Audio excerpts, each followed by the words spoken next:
Okay, so I just got back from the gym and I've got a meeting, but I want to try to see if I can get a quick Instagram post in and a little bit of practice. So I was hoping to do this yesterday, but I ran out of time. I just tuned up and yes. So here in Philadelphia, I feel like we are one of the very last orchestras.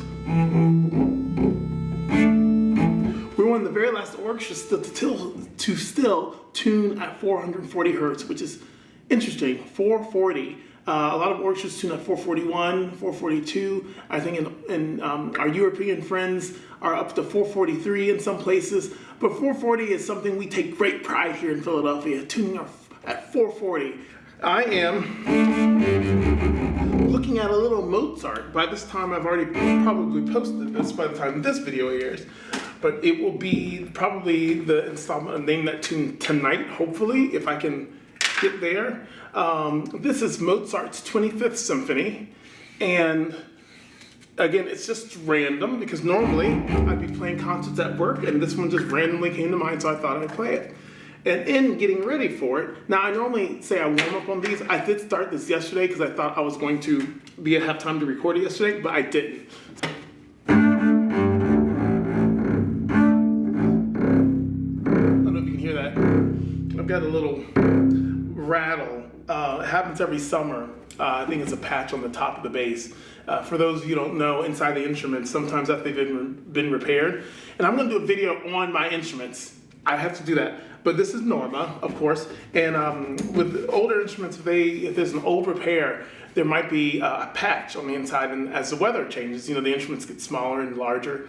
And in the summer, they actually swell up quite a bit. And so some of the curvature could actually get bigger, and the patch may actually start to buzz a little bit instead of being flush up against the instrument.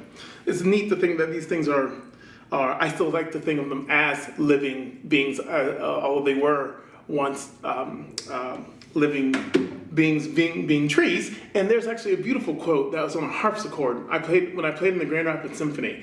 Now I don't know if this is a universal quote that's on some harpsichords, but it said something like, "In life I was silent, but in death I sing sweetly," or something like that. And I always thought that was actually really kind of beautiful, even though it's sad, but beautiful, because the tree that gave its life to make this instrument continues and lives on and on by the music it gets to make, which is very cool. So if you see this, we have Allegro con brio. Allegro, I hope you all know what Allegro means. Con brio means with life. So it should have, but it is only, all these things to look at, y'all, it's only in 4, which is interesting. So some people might want to take it into like da da da da da da da da dee da dee da da. But I think there's something different between the two feel, da da da da da da da da dee dee dee, and something that's more da da da da da da. It's a little more manic. And if you know this piece, and I believe the way it's used even in Amadeus, it is a little manic. So it's very important to note that it is in 4/4 in Allegro con brio and not in cut time. So it shouldn't be like stupid fast or something out of control crazy. So that's 1. 2, there are no dots, but in this music we will never ever really go like. That's a very, very, very strange one. And then because there are syncopations in the music, da da da da da da da da da, we generally have to mark these, and musicians of the day would know to do these things. It's not all written in the music, so that's why having a sense of styles and how composers wrote music is really, really important, because you don't have that information in here. We have to actually do this by things that are passed down and told to each other. So something a little more détaché instead of legatos. So a little faster bow speed.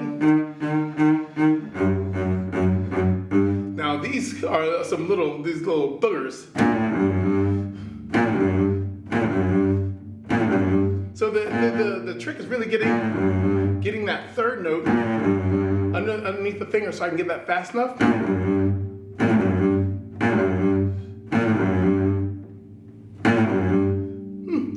Getting there. So I'll warm that up. I'll warm that up in our practice. But the thing is, that what we do want is the clarity. Si, la, sol, fa, sol. Si, la, sol, fa, sol. We don't like. I mean, you can kind of fake it, but we don't want to fake it. We want to hear that. Really get that. If you can get that da-da-da all the way through. I hope I'm making this sound like something because, again, I can't hear myself. I'm working on it every day, y'all. That's why I'm practicing. Y'all with me to practice. So I'm hoping I'm making my examples clear. I'm gonna turn my tuner off because there you go. And the next one is, for this to me, it's 2-1, 4-2-4, because the 2-1, that just seems a little crazy. Mainly not so much for the left hand, but for the right hand. Because if you try to use the open string, I mean, you'd have to do a changed D string and then back to the G. Or that's a possibility too, to use the open string and then go over to the F sharp on the two second finger into the fourth finger. I'll probably end up doing the 2-1, 4-2-4, and then 2.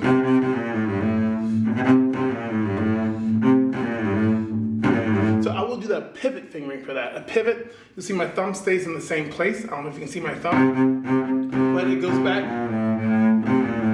It's kind of a far pivot because it goes from this fourth finger to the second. But you see my thumb stays stable. It's not a shift because that's actually requires too much work. We're a little more nimble if we use our thumb and use that to pivot back and forth. That gives some, and then we just want that clarity on the left hand, not just, but 4-2-1-2-1. So. Sorry, I'm thinking about two things. One, the two things I was thinking about is getting this clarity here. But you notice I'm getting clarity in my right hand too. I'm getting a little bite. And the reason is that if you know the piece, it goes the whole orchestra kind of comes in on there. Because the question is, why isn't it? It could be. It could. I mean, there's no accent on the C, but there's also no accent on the A. So it could be anything, right? We're musicians. We're supposed to just make it up as we go and play as the spirit moves us. No, there are rules in the music, and we do these things for a specific reason. So context is everything, y'all. Don't just start making stuff up and saying you're being musical. Doesn't work. I mean, here's the deal, because some people say, well, that's fairly confining. That limits my artistic capability. I don't think it does. I think it's almost like the alphabet in the English language, or any language that you speak.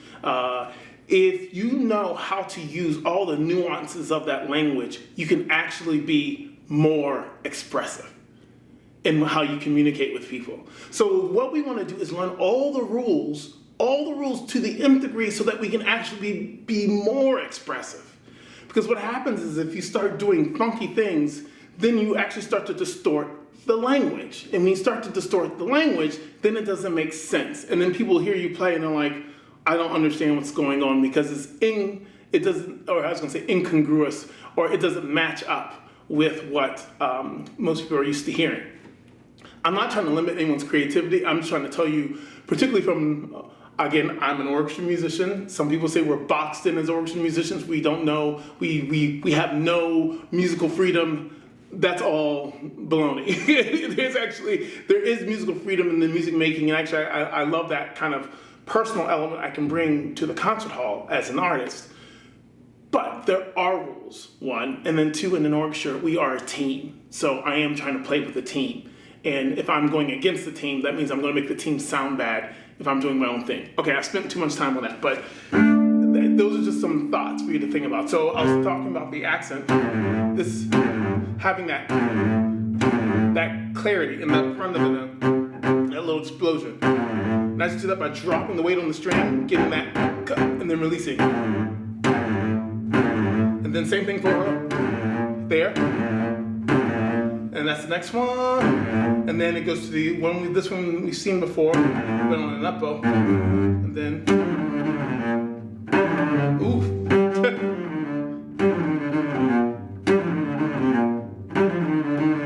So what I'm trying to do is make sure My left hand is really clear on those notes. Honesty is the best policy, y'all. If this is not clear, it is not going to be clear to the ear. If it ain't clear here, it ain't clear here. To the ear. I was trying to make a rhyme. It sort of worked. Anyway.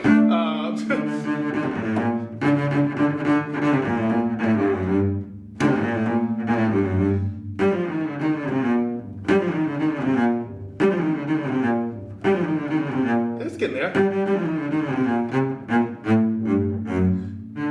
And then this is almost like an octave. And I'll explain why. So you notice when I went, I released after the F sharp, because what we've done is we've already established the key. So D is the tonic here. If you don't know what I mean, you'll learn when you learn more music harmony and theory. So once you hit this, you don't need to hit it again because we've already established the dominant key here. So and that's almost the music could be. It's actually the same music, but instead it just goes, and it goes to the F sharp instead. And we can be just as elegant coming off that as if it were an octave. It's the same language in that way. So,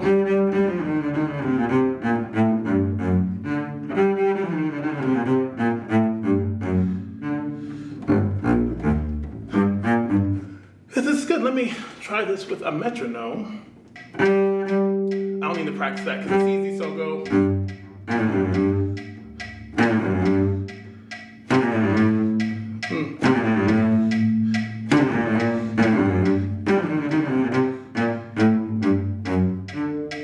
Not bad.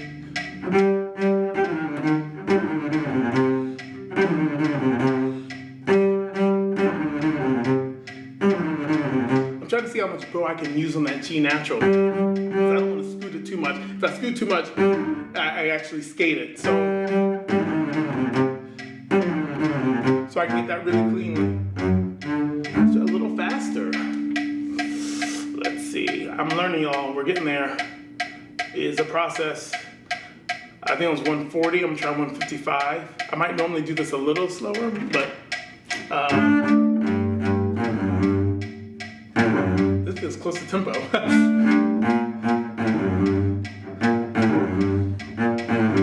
There we go.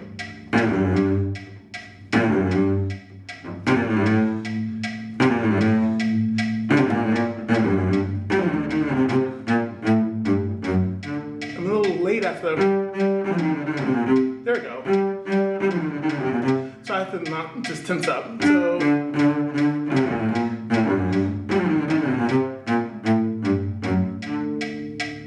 Something like that. So I always try to listen to it first, which is what I'm going to do now. I'm also going to turn my air on for a little bit because I'm obviously sweating and it's getting hot in here. And I don't know if my air conditioning episode has aired, but I always have to turn my air off because it's so loud and I don't want to mess up the recording. All the sacrifices I make to get the music to you, I suffer in the heat. So other than that, I think it's pretty good. Okay, so I just listened to myself play, and it was okay. It was okay. I might just want to phrase a little more.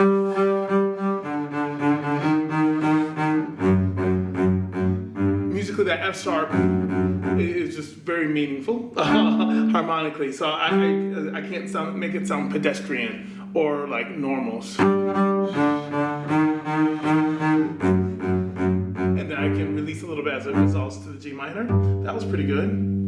Now the other thing I noticed I was doing, I think I may have done this in the run-throughs, I've heard recordings where people make a big deal that Mozart, he ties the 4/16 notes, or semiquavers, I think they call in England, the 4/16 notes.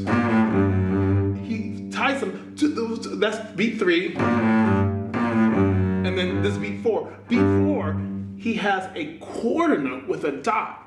Why a quarter note? He didn't make it an 8th note, so it shouldn't necessarily be like this. It's not a figure that you throw off. So I've heard some orchestras make a big deal out of it. This, and I think it's a little bit in my DNA. So I don't think you want to whack it per se. You don't want to go. we want to hit it, but this, sorry, wrong one.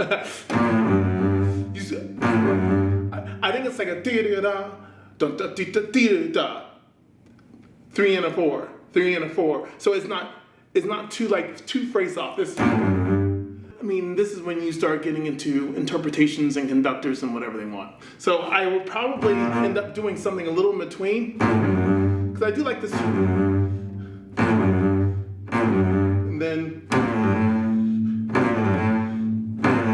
And then the rest was, I think, fine.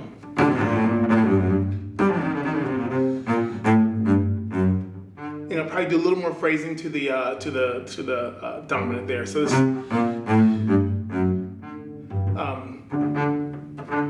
somewhat in tune. I'll try to get in tune for the recording. So there you have it. Inside look. Mozart. Check it out. Subscribe to my channel. You're loving it, right?